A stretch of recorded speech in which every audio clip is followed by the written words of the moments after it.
It's locked.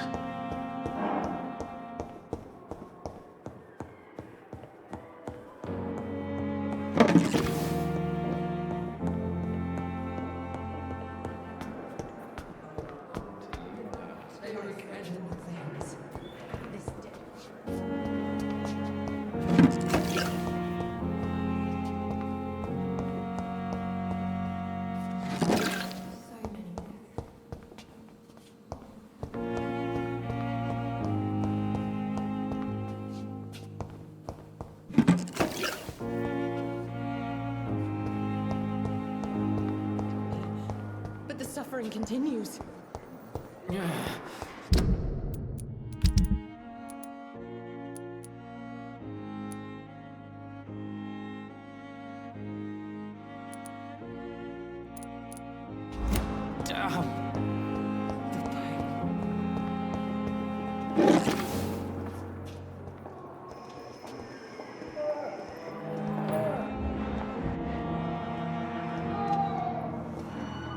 With you at our side, Dr. Reed, I know that Pembroke will prevail and survive this epidemic.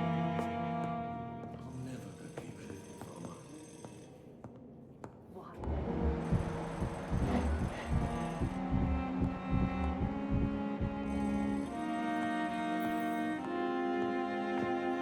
Good evening, Mr. Fiddick. Good evening, Dr. Reed. Any news about my operation?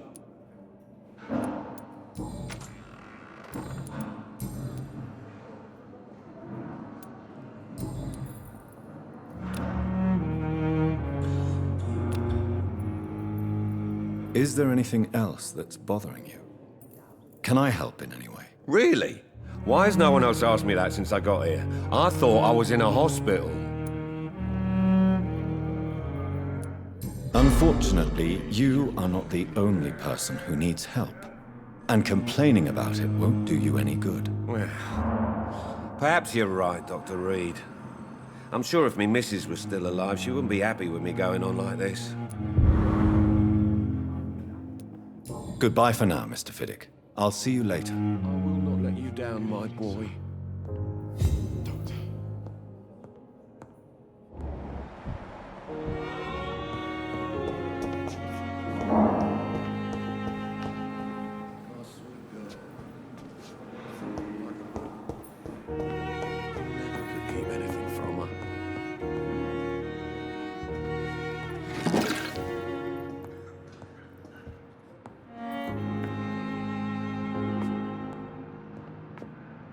Good evening, Doctor.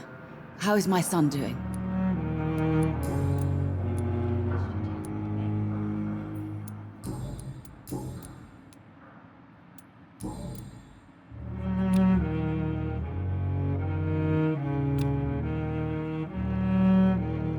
Do you require medical attention as well, Mrs. Goswick? Do you know you're the only one who's asked me this?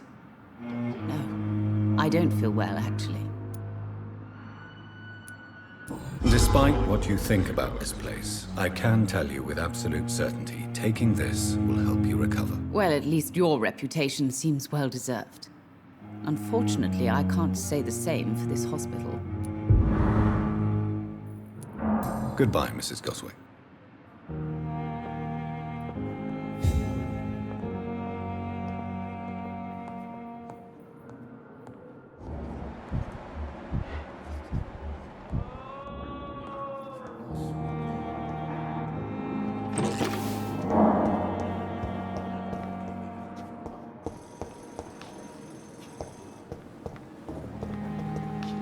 sorry you ended up on my plain and cold medical bench, sir.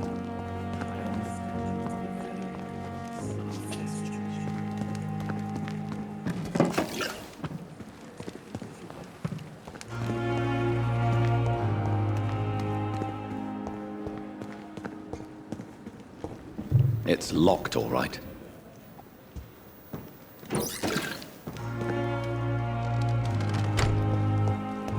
I cannot enter.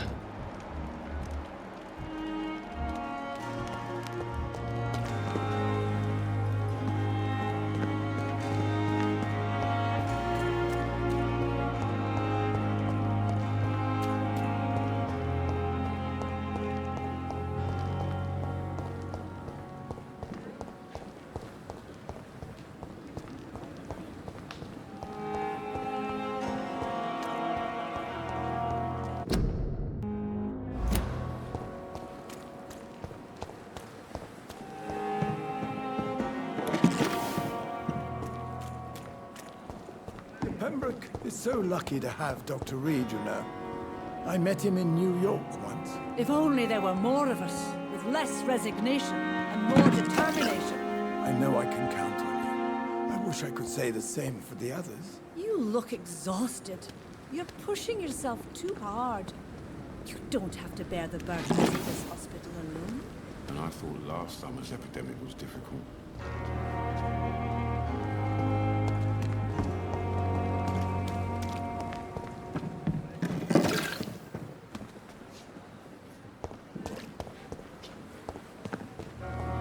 Patients are not fools. They know we are overwhelmed by this horrifying epidemic. Good evening, Nurse Brannigan. Good evening, Doctor.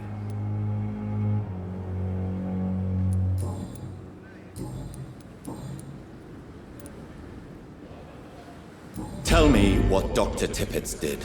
I know his mistake caused a patient's death. If I had not covered up his error, Dr. Tippett would have been fired from this hospital. I could not let that happen. You can't allow your emotions to dictate your conduct concerning patients, Nurse Brannigan. Look around you, Dr. Reed. Do you really think we can afford to lose a brilliant practitioner like Dr. Tippett's in our situation?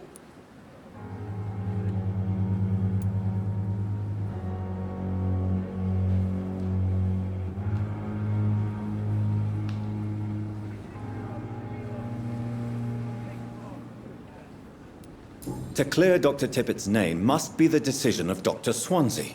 You can't take matters into your own hands. I respect Dr. Swansea's authority and management, but he's no idea what happens here on a daily basis. I did what I had to do.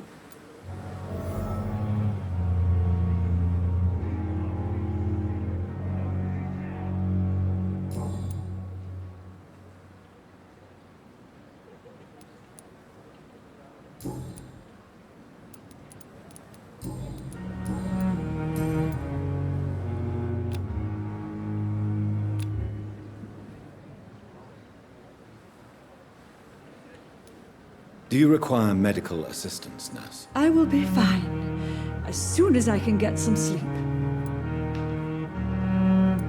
Nurse, you won't be able to help people if you're sick.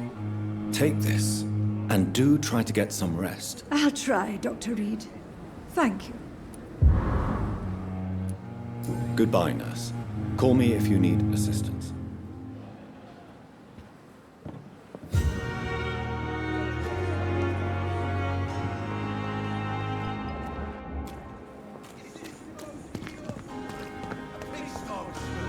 Patients are not fools. They know we are overwhelmed by this horrifying epidemic.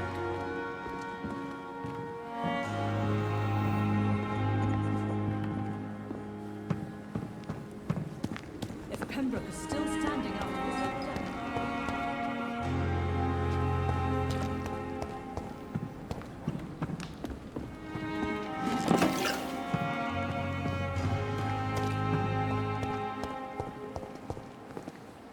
Good evening, Milton. Good evening, Doctor. Still trying to save lives?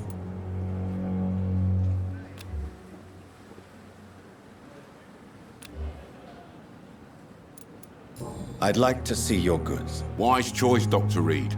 A reliable gun is what everybody needs these days.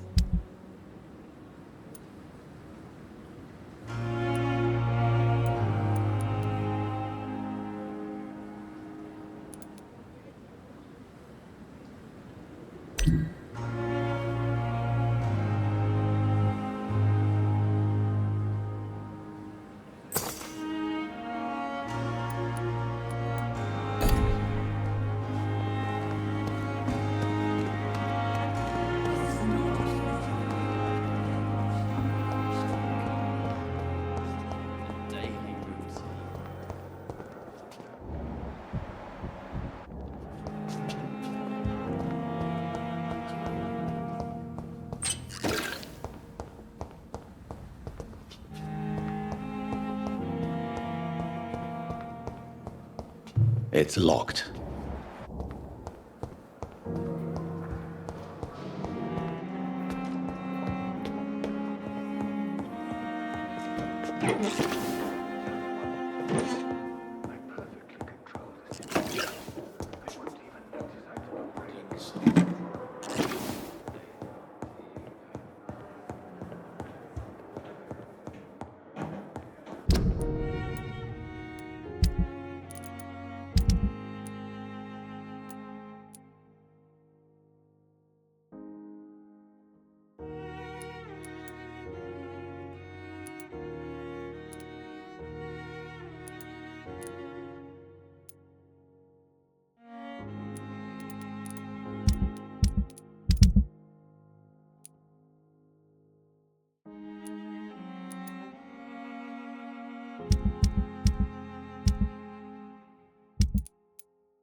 Perhaps I should have considered the offer from that Cadogan fellow. Good evening, Milton. Good evening, Doctor. Still trying to save lives?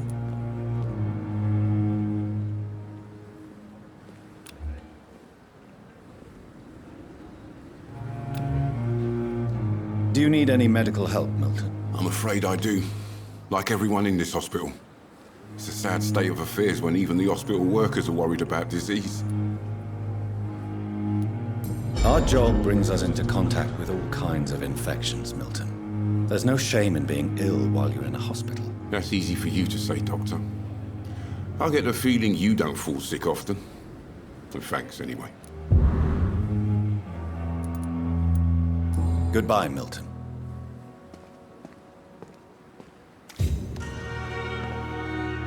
Good evening. Good evening.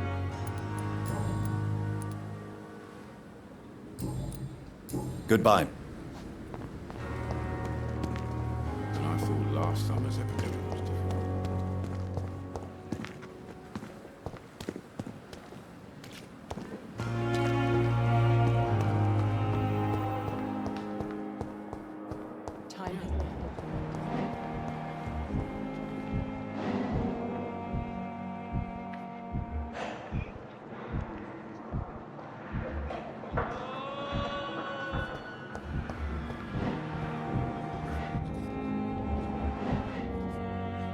I'm quite busy right now, Dr. Reed.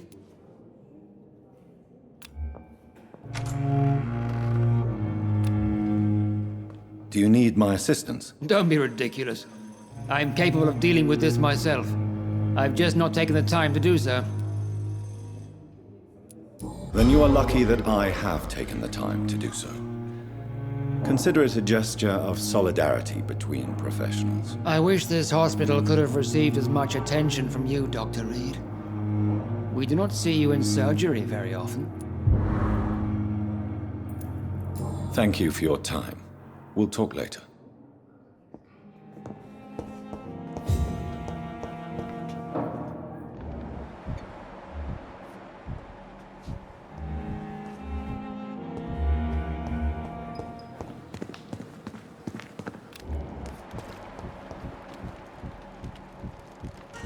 It's locked.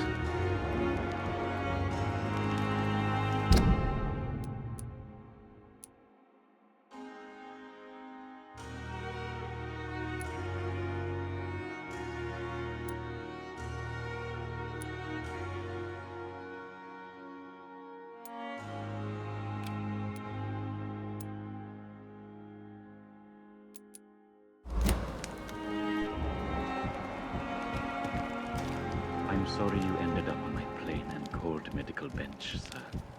I understand you must be very angry about this unfair situation. I managed to arrange to have you buried in the same mass grave as your wife. I hope that might help.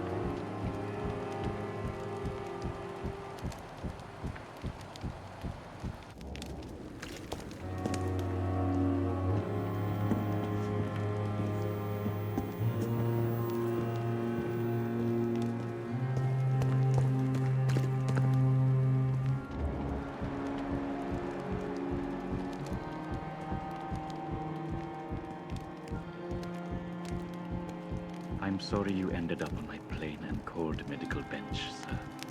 I understand you must be very angry about this unfair situation. I managed to arrange to have you buried in the same mass grave as It's locked, all right. I hope that might help.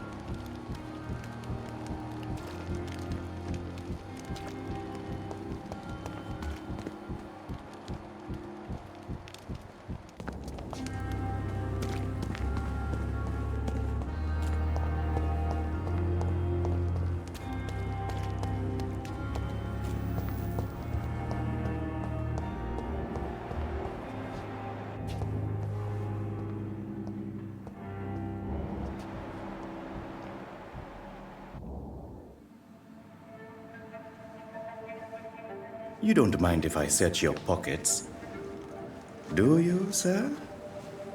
You won't need any of these anyway. I'm not stealing from you, mister.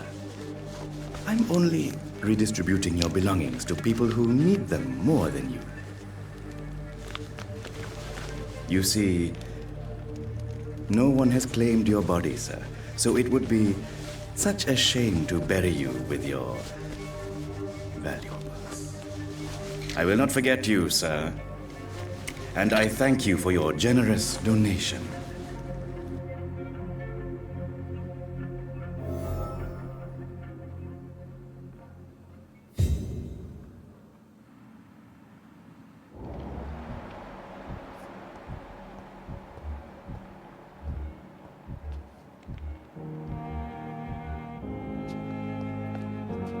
Good evening, Nurse Hawkins. Good evening, Dr. Reed.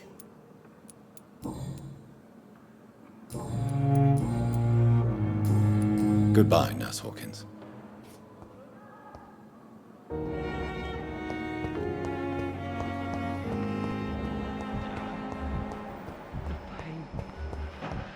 See you again.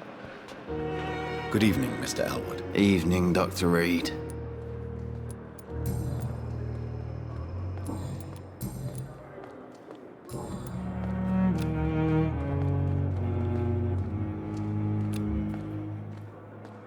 Soldier, do you need assistance? Not really.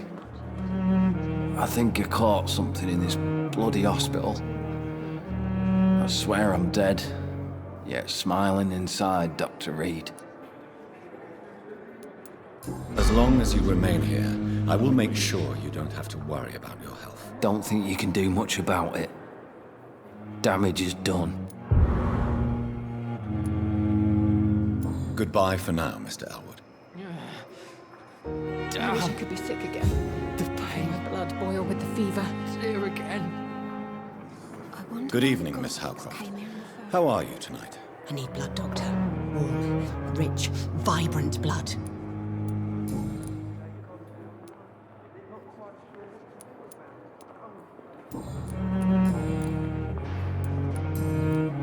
I'll leave you, Mistress of the Dark, to your nocturnal activities. Time has lost its effect on me.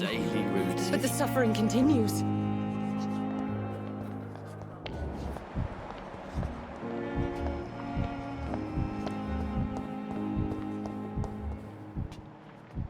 I wish I could be sick again.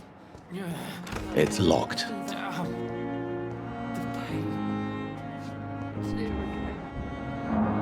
Hello again, Dr. Reed. I feel better already. Can I go soon?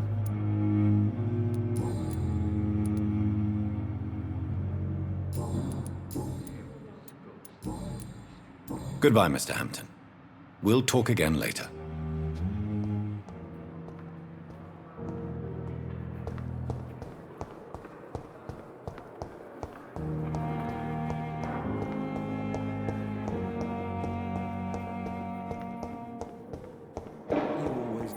To calm the children, Ellen. As for me, what a bloody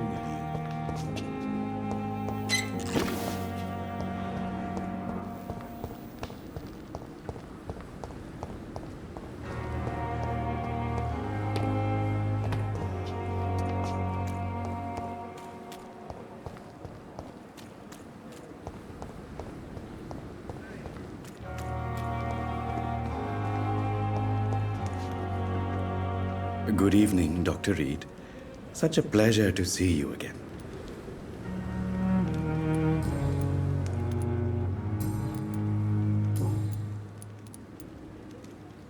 How dare you steal from the dead, Rakesh? Is that what your pawnbrokers is really about? These people are dead, sir. What they possessed could be useful for the living.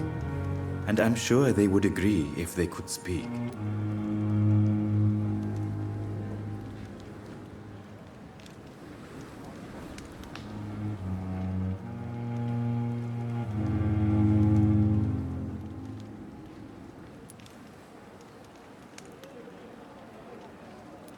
Whatever your motives, you're making money by stealing from the dead. Dr. Swonsi should be informed. No offense, sir, but Dr. Swonsi is one of my customers. As I told you, I like to help people, and everybody needs help from time to time.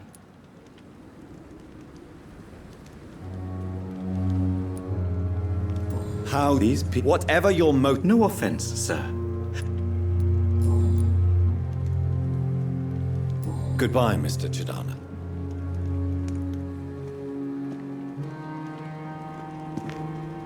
It's locked, all right. I cannot enter.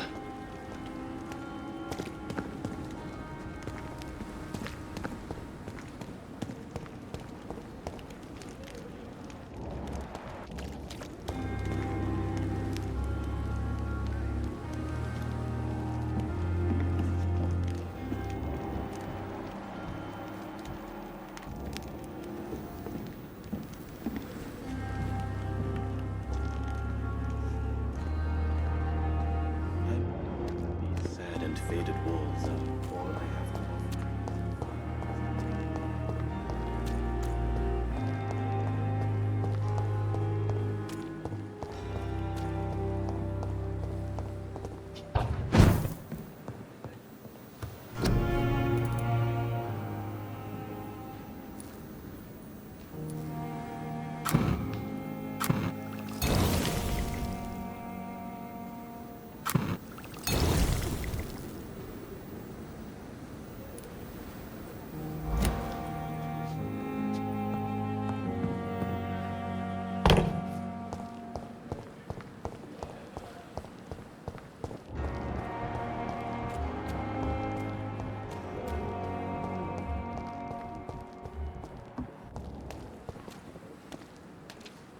Hey, Doc.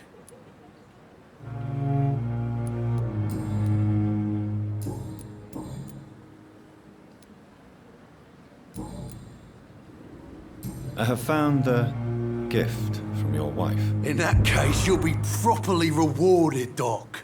Clay Cox is a man of his word. I hope that won't make me an accomplice to your future crimes. Who knows what I might do now I feel invincible again.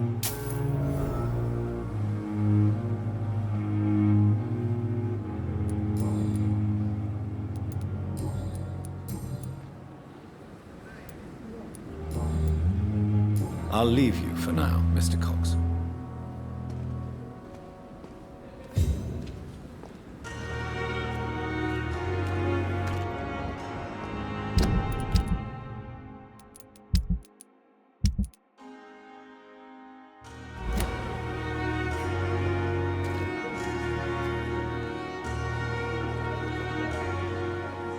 Hey, Doc.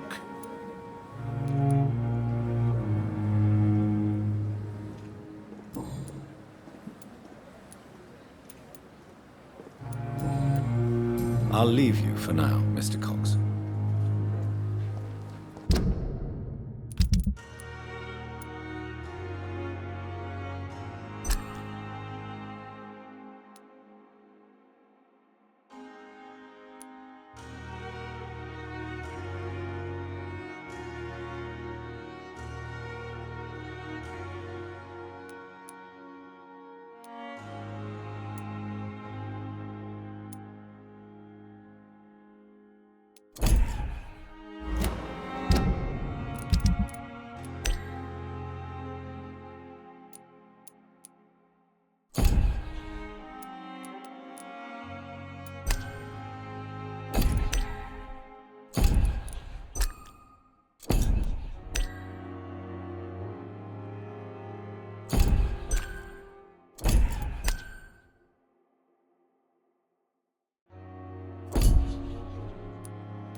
Please, Jonathan, come in. Fascinating, is it not? In the last decade, so many mysteries have been brought to light with our microscopes. The human body, biology's penultimate frontier. The more we explore its boundaries, the less we're able to trace a clear line between life and death. You, my friend, have a foot in both countries. The view must be vertiginous. It's at least as vertiginous as chatting about vampires with you, I would say. This must be all so new to you. This area of town, the hospital, a brand new life. How stimulating it must be. I wish I could share your enthusiasm, Dr. Swonsi, but my condition defies scientific categorization. Undead? Unalive? Immortality defies logic. I cannot express my thrill at this serendipitous turn of events.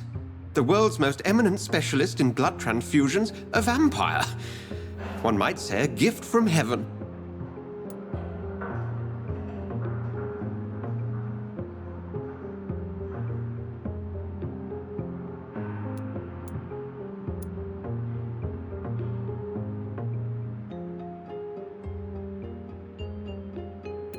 I'm a dead man. I was murdered. Now I'm a murderer. Tell me how this is a gift. Forgive me.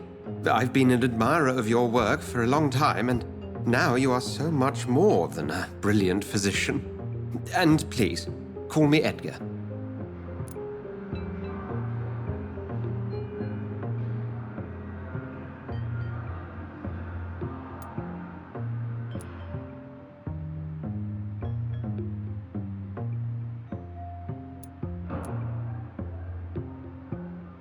There is no need to apologize, Edgar. You offered me sanctuary when I had none. Very well. I have a task for you, Jonathan. Something that will require all your newfound skills. Please, go on.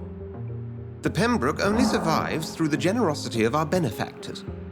Unfortunately, our main donor has found herself in a bit of a bind.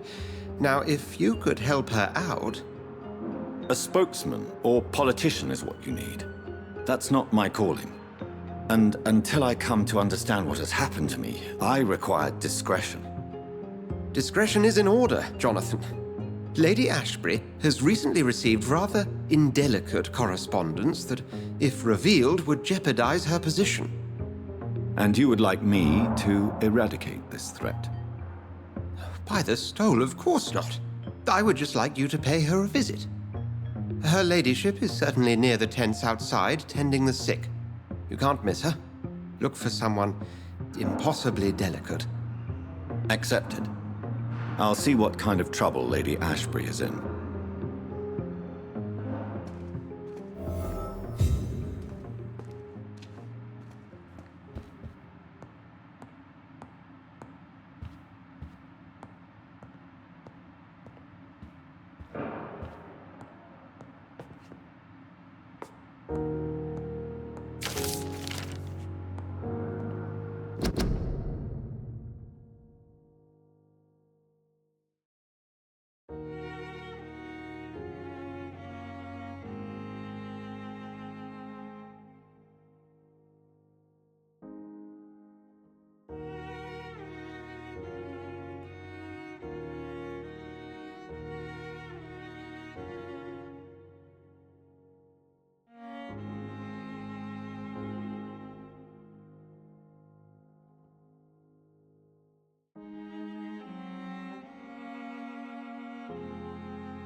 Good evening, Dr. Reed.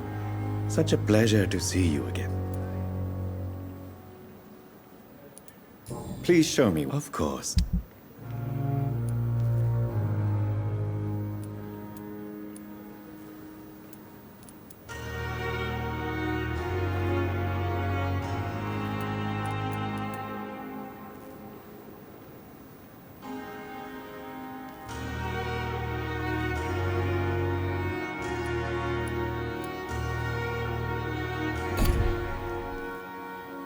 Good evening, Dr. Reed.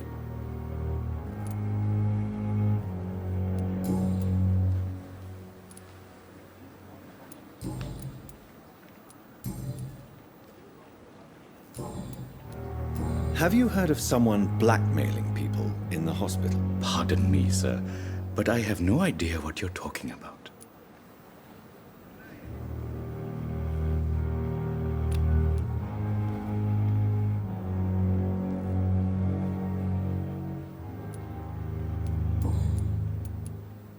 Tell me the truth about your appointment as a medic during the war, Rakesh. The regiment administration appointed me by mistake. I had to learn the job on the spot, sir. Very hard, sir, but I rose to the challenge.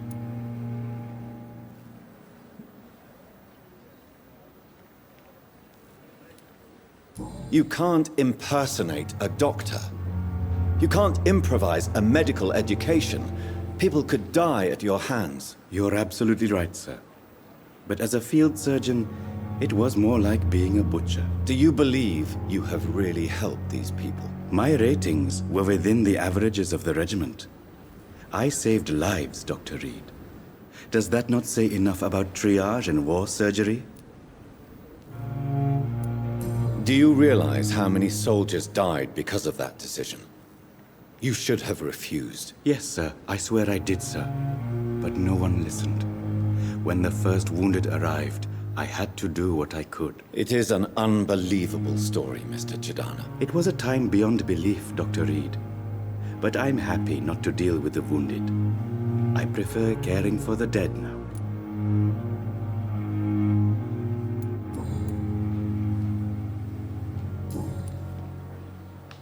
Goodbye, Mr. Chidana.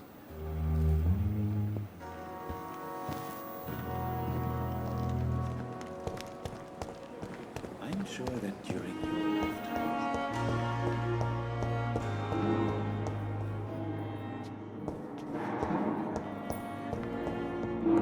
Nice, sweet girl. Reads me like a book.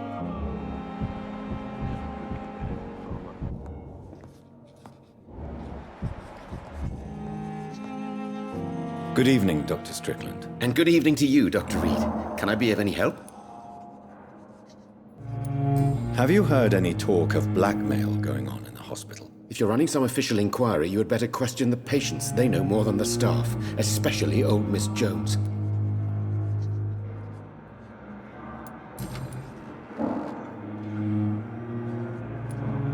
What do you think of Dr. Ackroyd's aversion to modern medical methods? It's a shame he's so narrow-minded.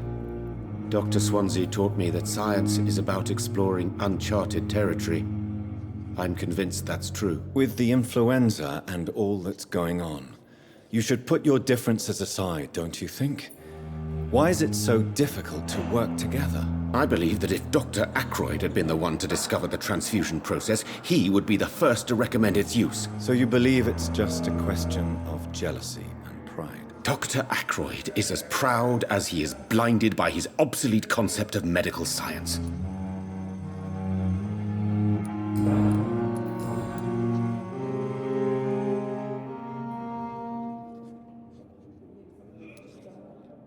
Tell me, Thoreau, what's the real cause of your dislike for Dr. Ackroyd? He refuses to admit that your blood transfusion technique is the only way to save Mr. Fiddick. I'm convinced we must use it. What Dr. Ackroyd really said is that you lack the skill to perform this operation efficiently. Is there anything you have to say about this? It's a false conceit. Dr. Ackroyd secretly envies your reputation. His jealousy blinds him. I'm not the real target here. Tell me more about your willingness to experiment with new medical techniques. Harvey Fiddick is a patient suffering from a severe injury that could cripple him if not treated correctly. I'm convinced your blood transfusion technique could help him. What is it you really want? To save him, or to prove your point? Fair question. I want nothing but to save my patient, Dr. Reed. Especially since I know Mr. Fiddick's story. Tell me Mr. Fiddick's story. Our first diagnosis was compromised because Mr. Fiddick lied to us about the real origin of his injury. He first claimed it was an accident. But why would he hide such crucial information from us? Because he is a proud father, ashamed of putting his children at risk because of his own negligence. Tell me, Mr. Our first diagnosis was compromised because But why would he hide such crucial information from us? Because he is a proud father, ashamed of putting his children at risk because of his own negligence. This personal involvement could also appear to be a lack of impartiality. You must know that a good surgeon must remain neutral. I agree. But that does not excuse Dr. Aykroyd's behavior, a man who did not even take time to converse with his patient. Do you think keeping his distance was a mistake? All I know is that I'm taking care of human beings with desires, hopes, and fears. Not some biological machine comprised of blood, bones, and flesh.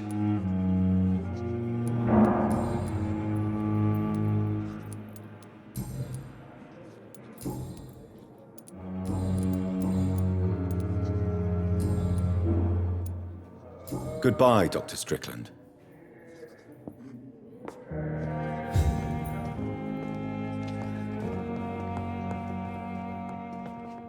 Good evening, Mr. Fiddick. Good evening, Dr. Reed. Any news about my operation? Have you heard talk of any blackmail here at the hospital? No, nothing.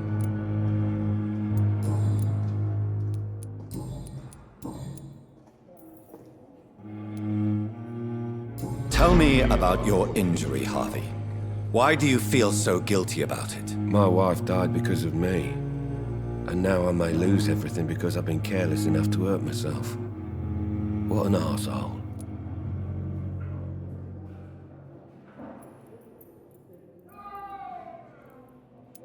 You can't hold yourself responsible for your injury, Mr. Fiddick, unless you tried to hurt yourself. Of course I didn't hurt myself.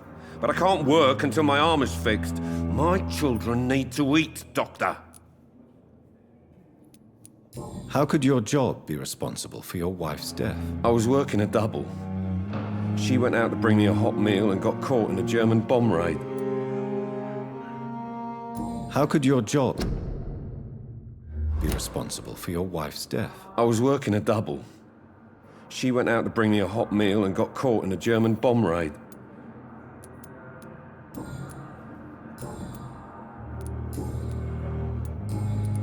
Have you heard? No.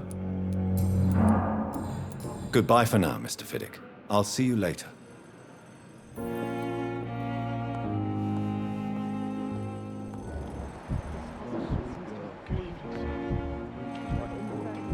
I'm willing to give you the benefit of the doubt.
Some of the most brilliant minds in London at Pembroke.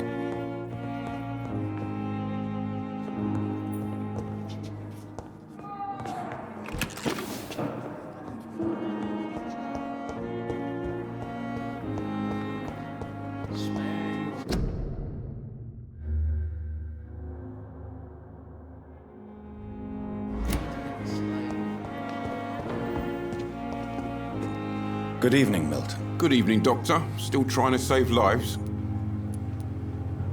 I'd like to... Wise choice.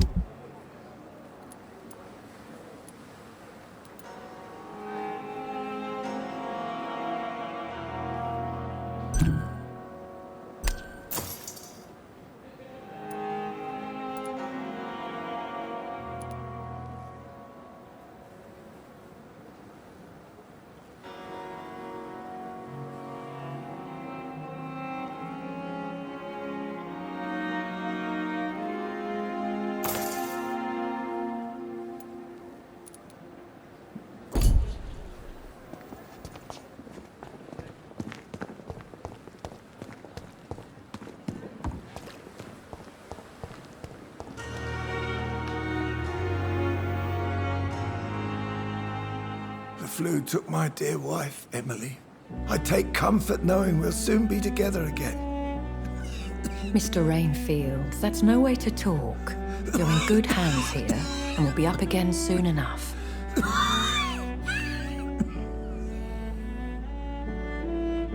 Now do me a kindness and get some sleep. I'll be back round later. Your words are kind, the blessings of an angel. You're the sweet, sweet lady of mercy.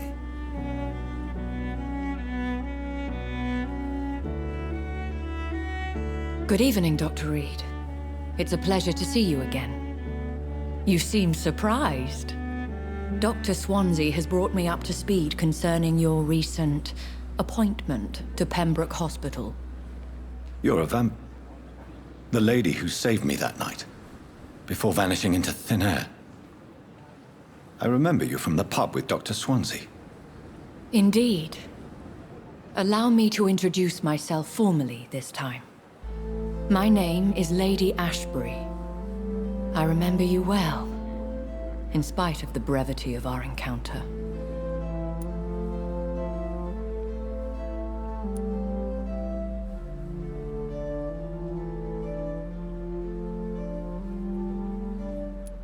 So it seems our Dr. Swonsi does indeed have a fascination for creatures of our constitution. Dr. Swonsi is a remarkable man. Dedicated, one might say, obstinate? He spent years compiling our bestiary. I hope you're more disposed to answer my questions now. You must have countless questions, but our rather urgent matter first. Swonsi has explained. My cover, if you prefer, has been compromised.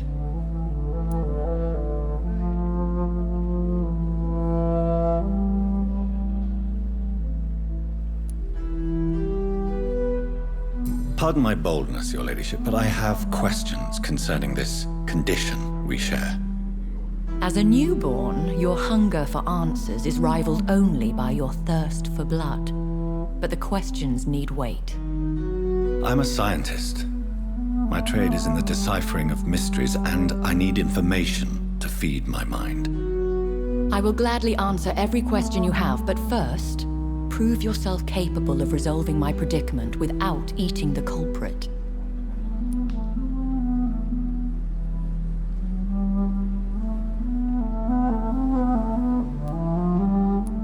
Have any of the patients given you trouble? These poor souls have so little left to live for. I do my best to ease their pain.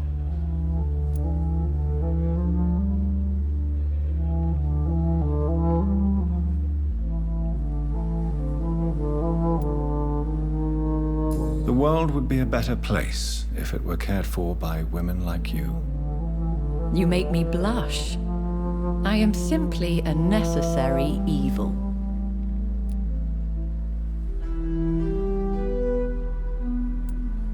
Dr. Swonsi has commissioned me to be your agent in this matter. You could start by explaining what's amiss. These past insufferable weeks, I've been the victim of extortion. I've made a first payment, but the blackmailer grows greedy. I must refuse his most recent demands.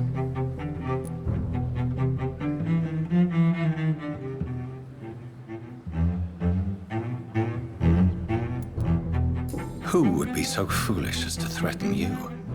A kindred spirit. Even if it were the case, and I highly doubt it, a vampire would have asked for something more valuable than money. My suspicions lean toward a patient or their family.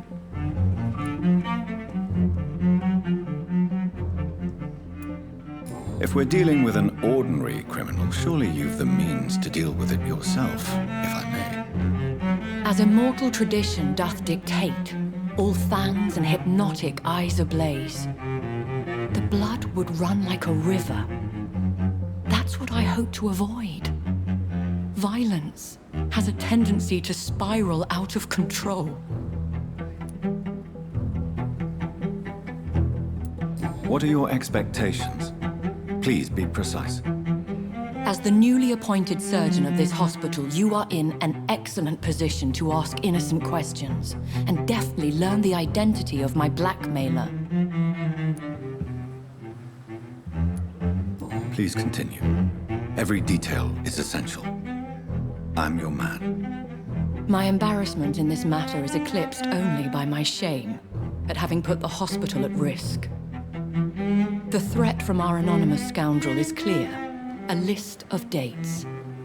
My visits coinciding with the dates of suspicious patient deaths due to massive blood loss.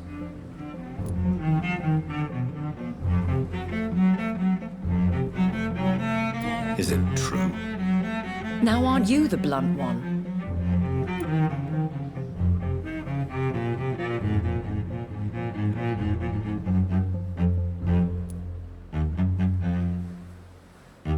Excuse my impertinence, Your Ladyship.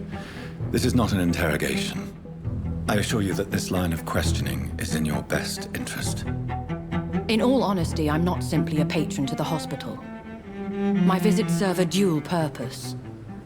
Dr. Swonsi has been treating my condition with a revolutionary technique of blood transfusion.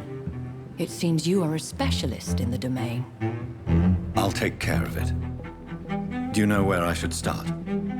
If that was the case, I'd settle the matter myself. You could talk to our local gossip, Harriet Jones. Not a pin drops here without her hearing about it. I'll meet that woman now. My life, as others know, is in your hands, Dr. Reed.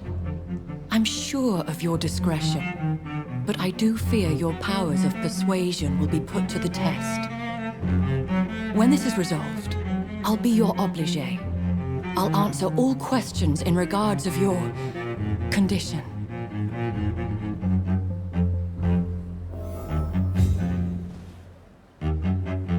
It's safer here than anywhere else in the East End.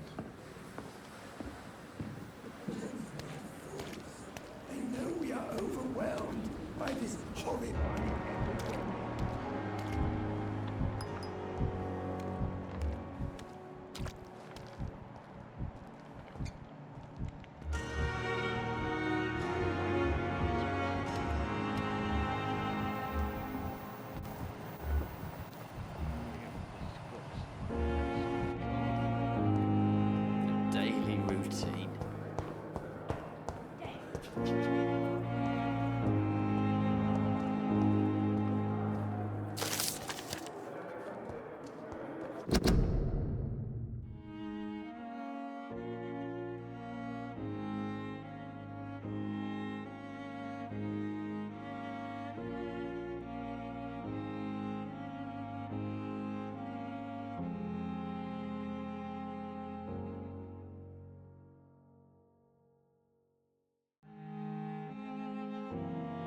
disguised as a hospital. That's Pembroke now. This time has lost its effect on me. Again. But the suffering continues.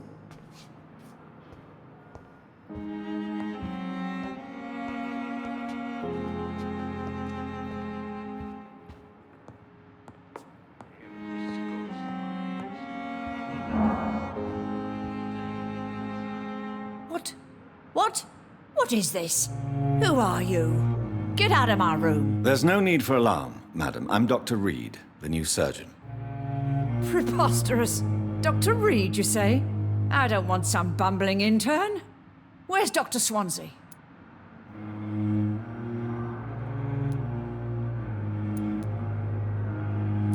Please, calm down, madam. I assure you that I am highly qualified. I'm just back from war duty. How brave. Threatening an old defenseless woman. You know how long I've been a patient here? You've picked the wrong fight. I'm Harriet Jones. Harriet Jones? Indeed. I've been meaning to have a chat with you. You know what goes on here better than any other patient, I gather. Oh, better than any patient, nurse or doctor. I've seen so many vile undertakings. I heard there have been some despicable goings-on. Was there a case of blackmail? Blackmail? Wait. You're investigating something. This isn't a social call. One of those incompetent cunts slit a poor sod's vein.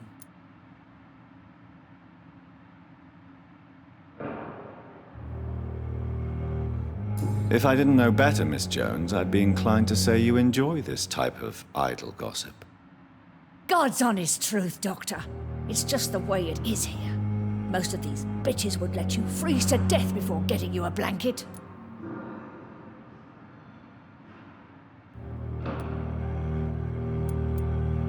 I assure you, madam, this is not an investigation into a possible medical error. Debauchery, then? Nurses Crane, Hawkins, Brannigans, whores, all of them. They can't keep their legs shut. I've seen them scratching slutty sores. Really? Well, if you have irrefutable proof, I'll not have the staff behaving in such a manner here. This is your business, Doctor, not mine. But I swear one of the nurses is cavorting with some man on hospital hours. Thank you for your time, Miss Jones. You've given me something to go on. See you on the next round.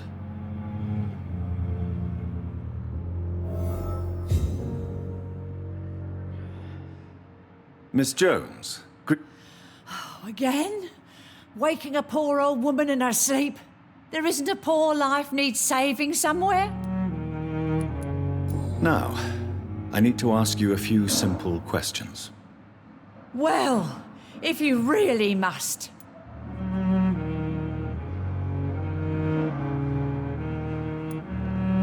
If you could just tell me why you were admitted. It's terrible, Doctor. What with a pain in my chest, coughing up blood, and I get awfully tired. Wouldn't be so bad if I hadn't lost my house and all. I see. No one comes to visit, you know. Not even my own flesh and blood. Have you noticed any suspicious comings or goings? It would be a great deal easier to make a list of things unsuspicious in this house of charlatans.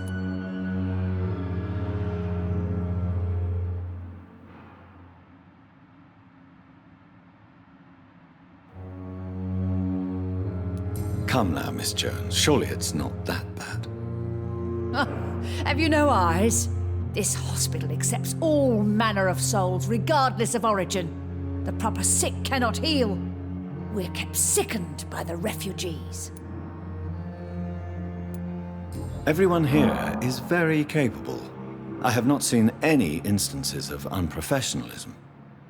Thieves and murderers, the lot. People have gone missing here, you know. Poof, without a trace. I'll come and visit you shortly. Good night, Miss Jones.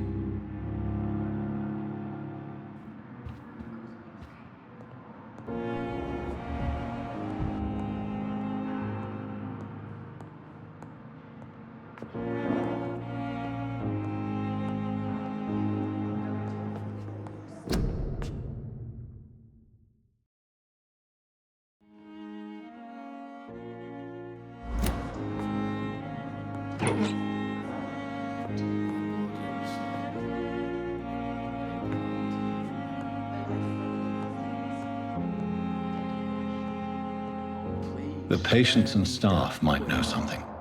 I'll start my investigation with them.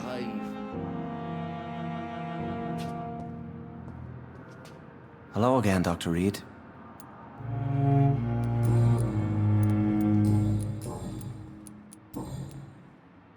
Goodbye, Mr. Hampton. We'll talk again later.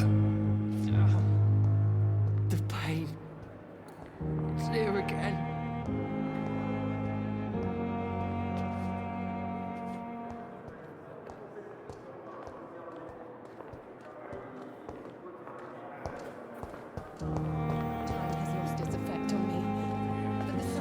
Good evening, Nurse Hawkins. Good evening, Dr. Reed. What can you tell me about the strange man visiting one of the nurses during her shift? Let me guess. You spoke with that old shrew, Harriet Jones. Do not pay attention to her, Doctor. She's full of fanciful tales.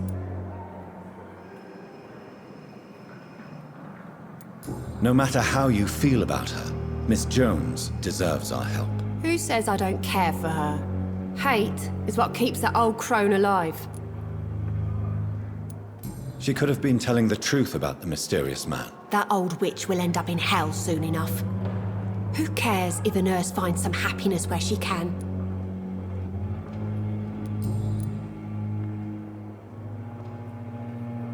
Goodbye, Nurse Hawkins.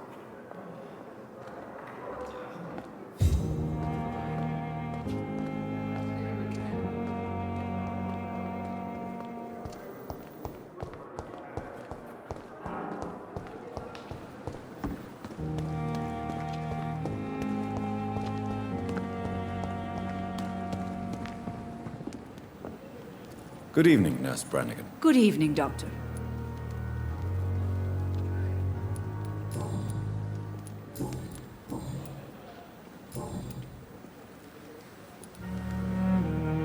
Do you know if any of the hospital staff have criminal backgrounds? The people who work here all come from very different backgrounds, Doctor. Just like the patients. Have you seen a strange man visiting any of the nurses here? I've never heard of such a thing, Doctor. Goodbye, nurse. Call me if you need assistance.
Tomorrow, more bodies will arrive and then...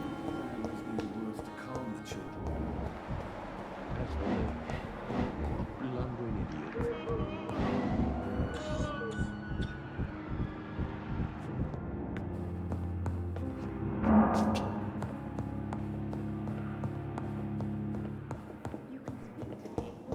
Come now, we can handle this.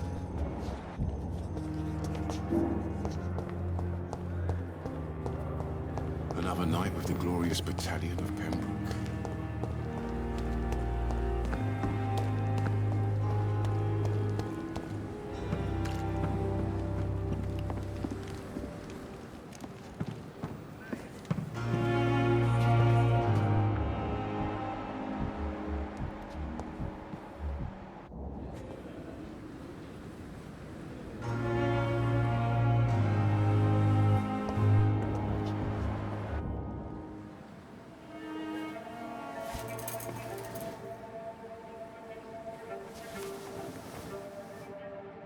How can I be sure I'll not find your unconscious body in the house again? I promise you, you'll not find my unconscious body. For God's sake, how can you say such a thing? How can you refuse to listen? I tried to warn you for so long. No, I won't let my only son die. You promised me you'll stay alive. Your son lied to you, like the whole world lies to us.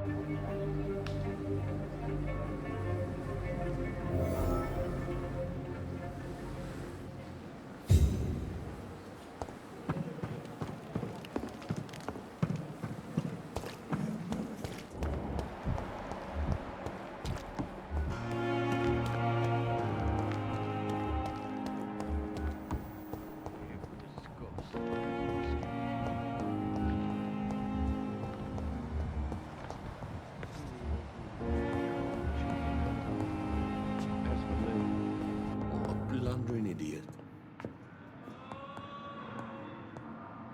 Good evening, Doctor. How is my son doing? Have you heard rumors of blackmail going on in this hospital? Dr. Reed, are you trying to take advantage of me? Of course not, Mrs. Goswick. I'm just curious. Well, go be curious somewhere else, please.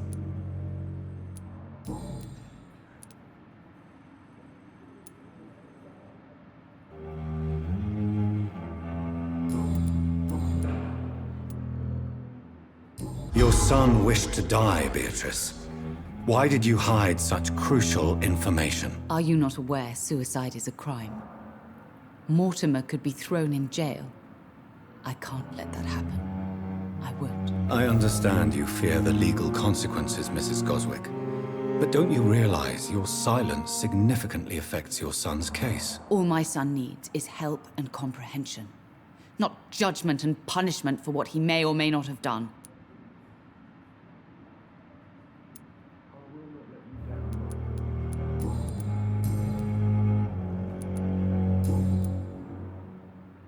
Goodbye, Mrs. Goswick.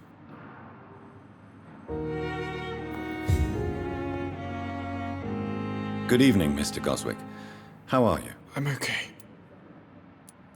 Have you heard rumors about blackmail in this hospital? No.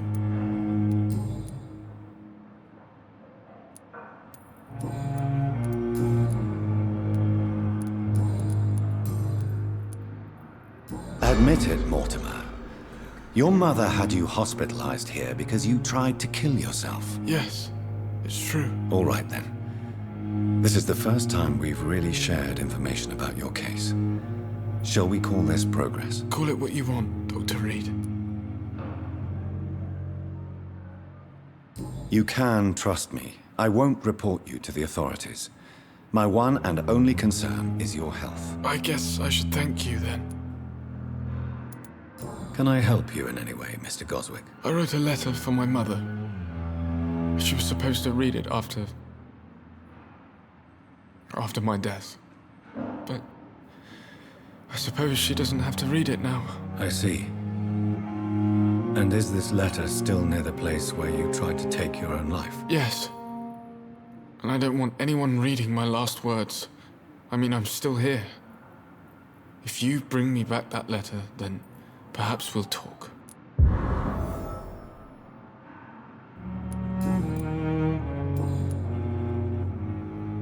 I have to go now, sir.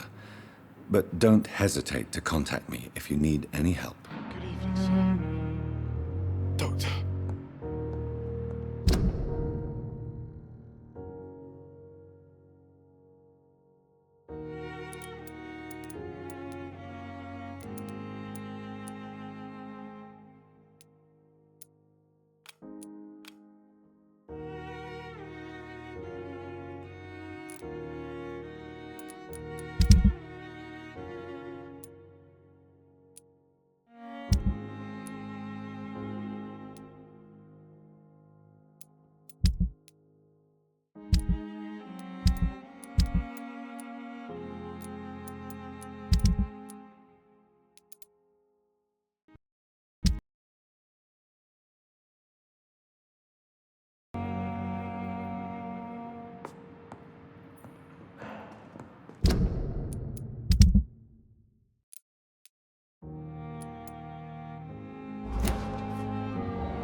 always knew the words to calm the children, Helen.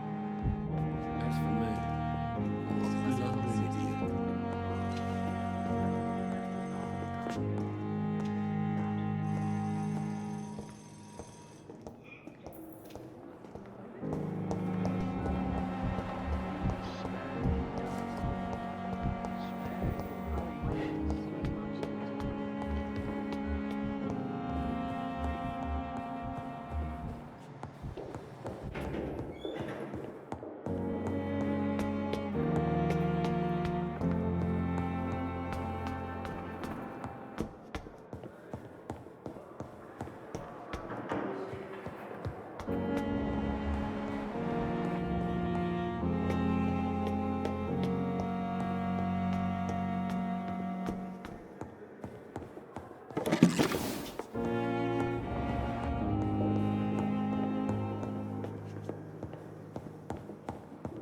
It's locked, all right.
Good evening, Dr. Timmons.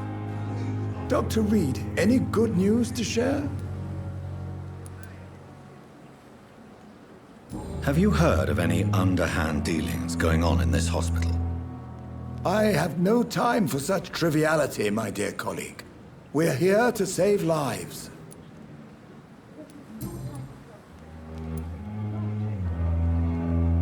You're exhausting yourself, Corcoran. Maybe you should think about preserving your strength. No. We must keep on healing all those poor souls. We are the last rampart before chaos. Once more unto the breach.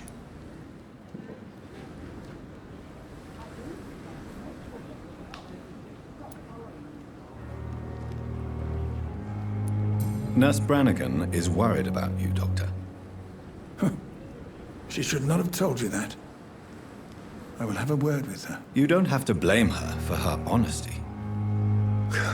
I'm not that kind of man, my dear Jonathan. Actually, Nurse Brannigan's opinion is the only one I may listen to.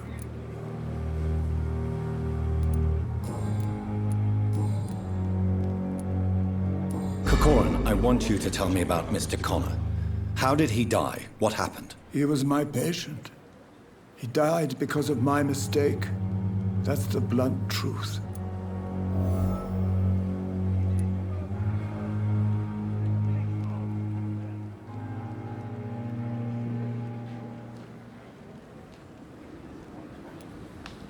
Why not stop practicing? Are you mad? I killed that man, I admit it, and it won't happen again. I have saved so many lives since then. Who was this patient? I don't know. Some sick man from the docks, maybe a fisherman. I had no time to talk with him. No one claimed the body. What was the nature of the mistake? It was a twofold error. My diagnosis was wrong, and the administered dosage was too strong.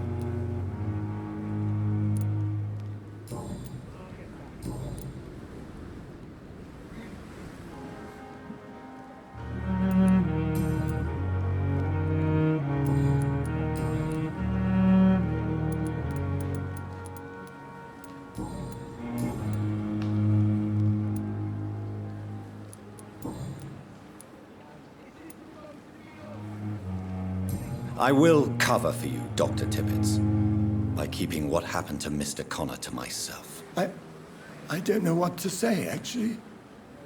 I can't exactly force you to become my accomplice. You didn't force me. This is my decision to make. I believe you're still of use to the hospital, considering the situation. Then I can make you this promise. As soon as the epidemic is eradicated, I will resign.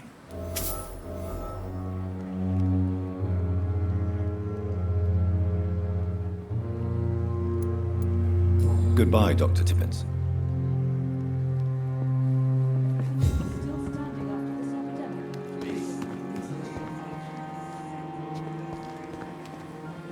Good evening, Milton. Good evening, Doctor. Still...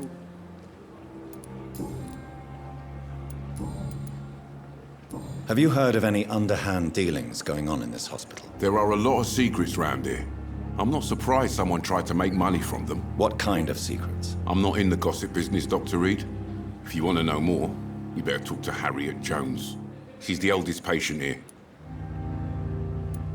I'd like to see your goods. Wise choice, Dr. Reed.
Good evening. Good evening. I'd like... Wise choice.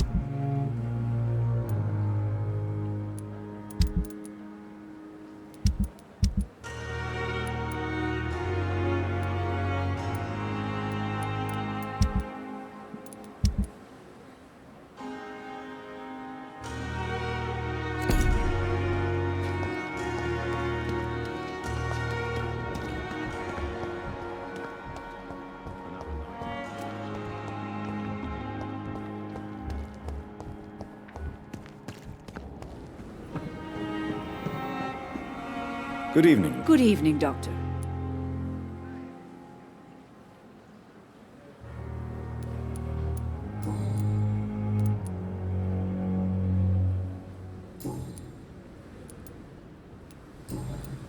Tell me what Dr. If I had not covered up his error... You can't allow your emotions to dictate... Look around you, Dr. Reed. Do you really think we can afford to lose a brilliant practitioner like Dr. Tippett's in our situation? To clear Dr. Tippett's name must be the decision of Dr. Swonsi. You can't take matters into your own hands. I respect Dr. Swansea's authority and management, but he's no idea what happens here on a daily basis. I did what I had to do.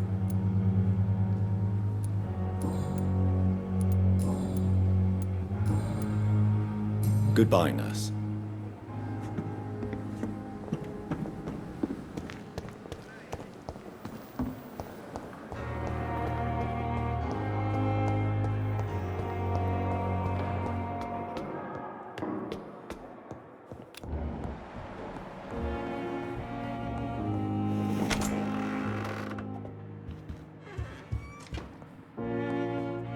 Do you need something, Jonathan?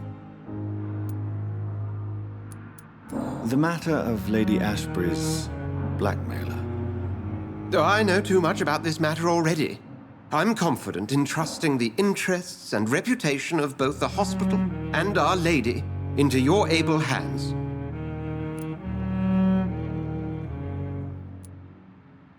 I have met Lady Ashbury. She's a fascinating woman, wouldn't you agree?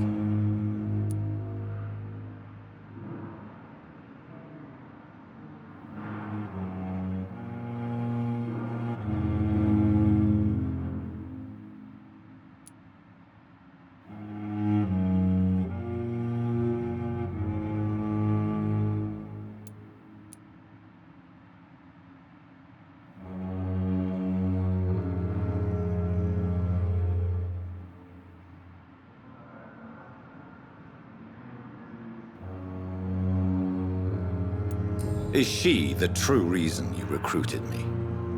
To work on her condition and addiction for blood? A part of me is thinking I've been played. Lady Ashbury is a cherished friend of mine. I would not betray her secrets without her consent. Come to the rescue of a damsel in distress. I ask nothing more.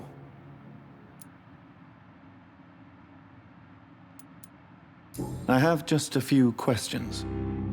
Then ask away. I'm at your service, Doctor.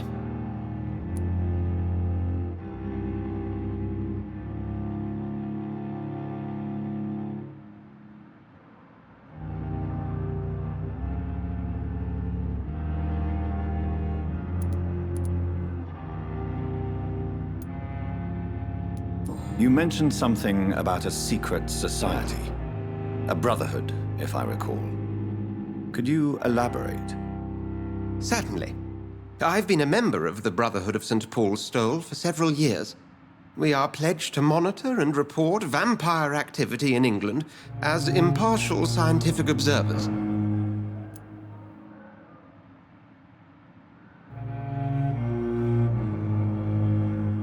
That explains your nightly wanderings about the docks and the questions you ask. I feel it wasn't mere coincidence that led us to that part of town. There was something as yet unseen that set those chain of events in motion. Yet you don't fear me. And still, you know the monster that lurks beneath the civilized surface. The Brotherhood has studied your kind for centuries. We believe you are as supernatural as a lion is to a gazelle.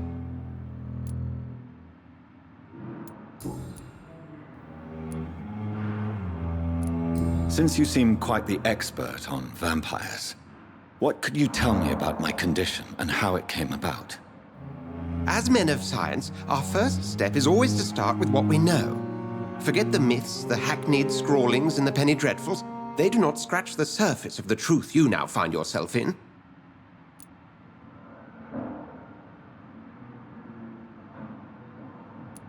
The sun. The morning following my transformation. Its rays burn me. There was pain, smoke, and my skin blackened. You will find there is very little that can kill a vampire, my friend. You have been offered relative immortality. The sun will most certainly hurt you, leaving you weakened and damaged, but it will not destroy you. Must I take a life to live? You are a vampire. You feed, and blood is the sole sustenance that can sustain your immortal frame. And only a living creature contains the nourishment you require.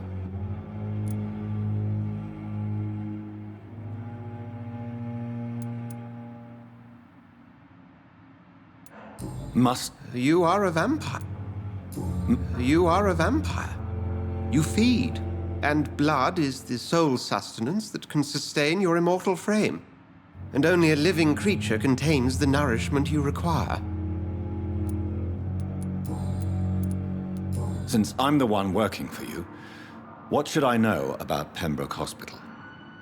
Well, for many years, we have been the only medical facility in this part of town that people can rely on. We support the community here, as well as provide health care.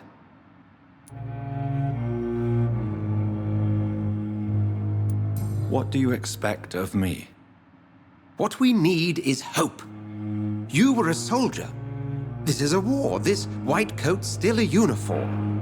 We fight to help the poor, the sick of the East End, the forgotten. Where do we stand today? Oh, to be honest, we cope on a day-to-day basis. The first wave of the Spanish flu last summer took us by surprise. We lack many of the basic necessities needed.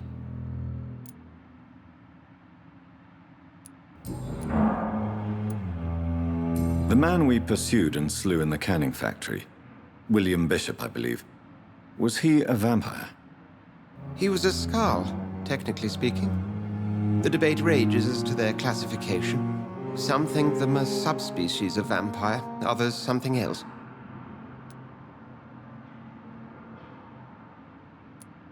Just for clarity, what differences are there between myself and a Skald? A Skald is easier to eliminate, Jonathan, even if they remain formidable foes for the unprepared. Vampires... Now, vampires exist beyond the mortal realm. How do Skalds come into existence? The name means slave. The etymology may indicate that they are a lesser species of vampire. From what I know, vampires tend to despise them.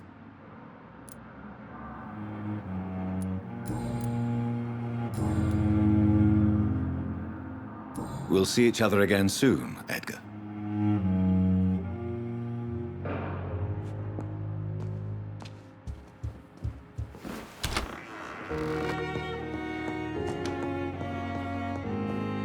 It's locked.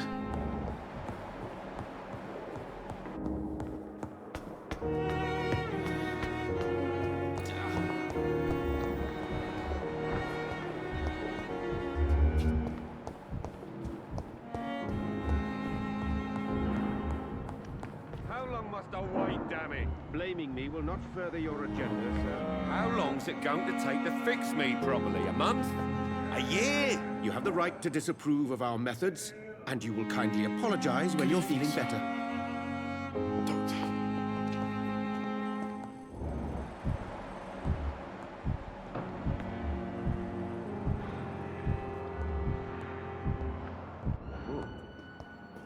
I never could keep anything from her.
must I do?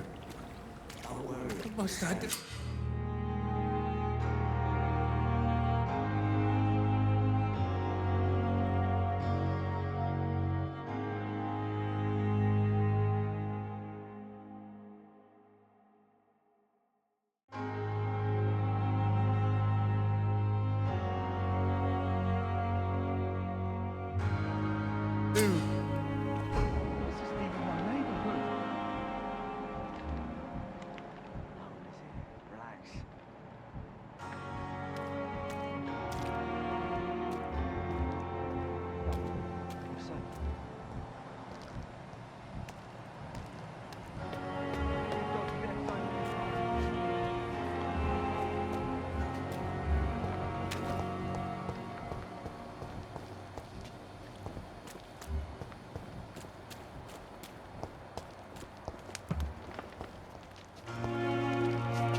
You're sure you don't come back with me? Nah, I have to see someone at the hospital. Be careful. You look so bad they may keep you as a patient. Fuck 'em. I don't like hospitals or doctors. Well then, when you go back to Whitechapel, you may find this useful. What is it? A pass for a free medical exam by the best nurse available. Just read it. I don't read well, but thank you, I guess.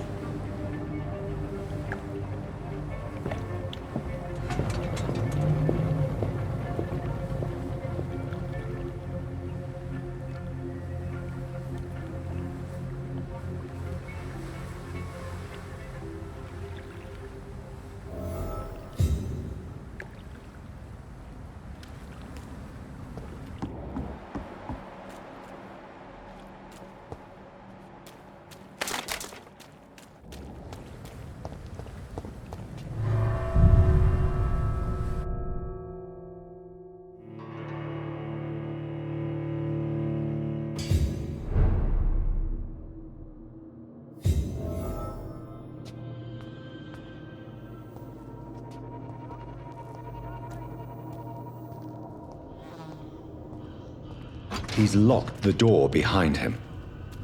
I need to find another way to follow him.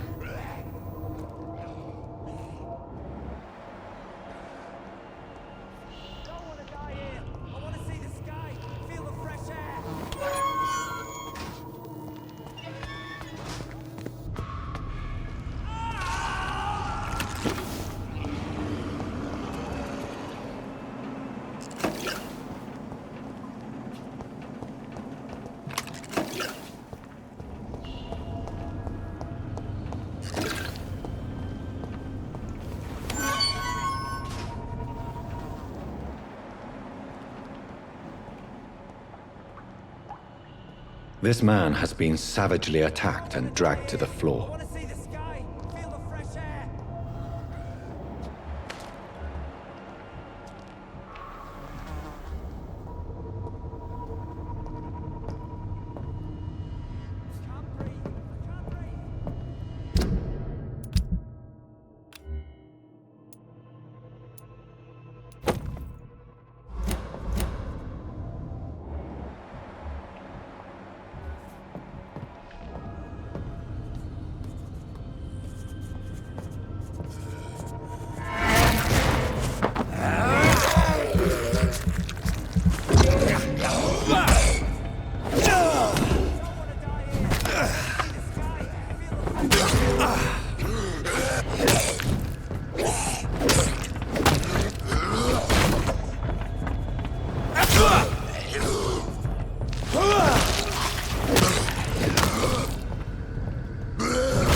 Are you injured, sir? Help me get out of here. I need to get out. I'm Dr. Reed, and I'd be glad to help you, but you must calm down first.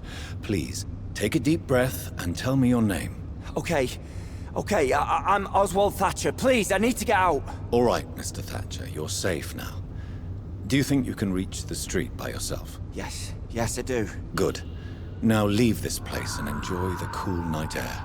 It's quite invigorating. I'm sure you'll feel better if you do.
creature is this?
Here's what's left of him.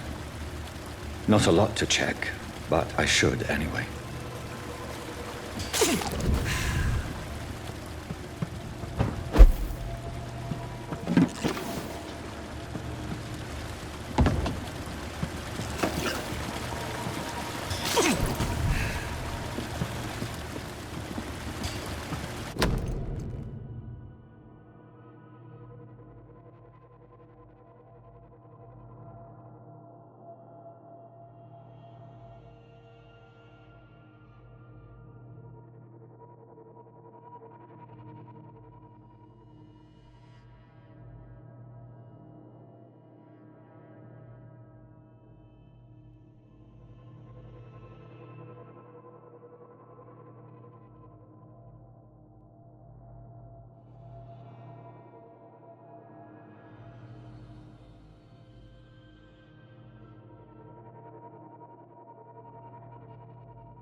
Some voucher for a free checkup in Whitechapel.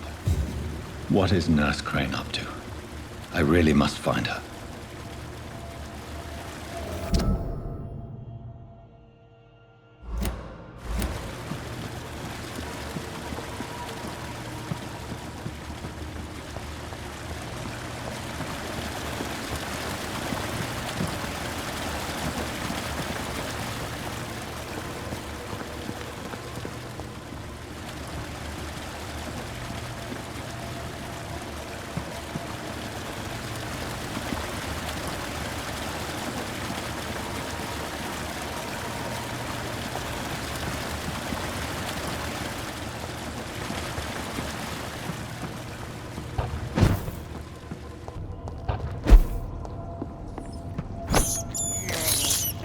I have this thirst for blood.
Hey, Doc.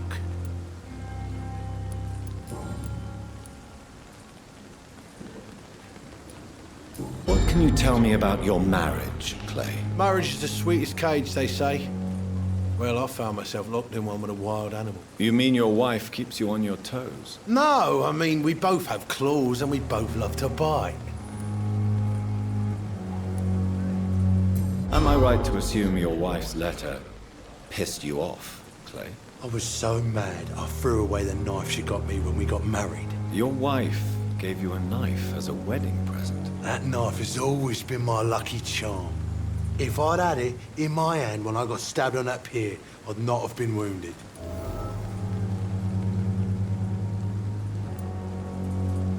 A lucky charm? I never would have taken you as the superstitious type. We all have our flaws, Doc. Mine's to have my weapon of choice for when the really dirty business comes around.